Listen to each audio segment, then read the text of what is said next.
આગામી બોર્ડની પરીક્ષાને લઈ સુરત પોલીસ દ્વારા મહત્વનો નિર્ણય લેવામાં આવ્યો છે। જ્યાં સુધી બોર્ડની પરીક્ષા પૂર્ણ ન થાય ત્યાં સુધી રાત્રે 10 વાગ્યા બાદ ડીજે અથવા તો લાઉડ સ્પીકર વગાડી શકાશે નહીં।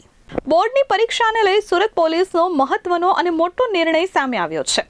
આજથી ડીજે અને સ્પીકર વગાડવા પર પ્રતિબંધ મૂકવામાં આવ્યો છે। સાંજે 10 વાગ્યા બાદ લાઉડ સ્પીકર કે ડીજે નહીં વગાડી શકાય।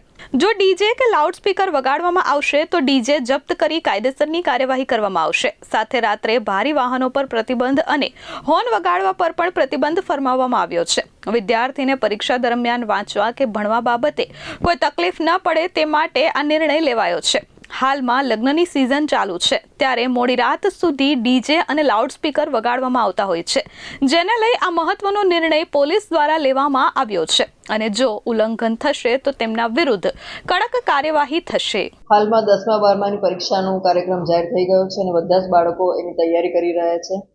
સાથે સાથે લગ્નની સિઝન હોવાથી પાર્ટી પ્લોટમાં ખૂબ મોડા સુધી ડીજે વાગવાની ફરિયાદો મળી રહી છે, જે અંતર્ગત જાહેરનામું બહાર પાડવામાં આવ્યું છે અને હવે જે કોઈ પાર્ટી પ્લોટમાં 10 વાગ્યા બાદ ડીજે મોટા અવાજમાં વગાડવામાં આવશે, ડીજેનો ઉપયોગ કરવામાં આવશે તો ત્યાં કાયદેસરની કાર્યવાહી કરી અને ડીજે જપ્ત કરવામાં આવશે। સાથે સાથે જે મોડી રાતે લક્ઝરી બસો અને મોટા ટ્રક જે હોર્ન વગાડે છે જેમાં બાળકોને ભણવામાં વિક્ષેપ થાય છે, બધા ટ્રક અને લક્ઝરી બસો પણ કાર્યવાહી કરવામાં આવશે। હાલમાં જે રોંગ સાઈડ ચાલી રહી છે લક્ઝરી બસ અને જે જાહેરનામા ભંગ કરીને પણ સમય સિવાયના સમયમાં સિટીમાં એન્ટર થાય છે બધી લક્ઝરી બસ અને ટ્રકની ઉપર પણ અમે કાર્યવાહી કરી રહ્યા છીએ। વહેલા સવારમાં 4 વાગે પણ અમે પોઈન્ટ લગાડી અને કાર્યવાહી કરી રહ્યા છીએ અને મોડી રાતે પણ જ્યાં જ્યાં અમને લાગે છે કે આ કાર્યવાહી અમારે જરૂર છે તેવા પોઈન્ટ પર અમે સરપ્રાઇઝ ચેકિંગ કરી અને એ પોઈન્ટ લગાડી રહ્યા છીએ।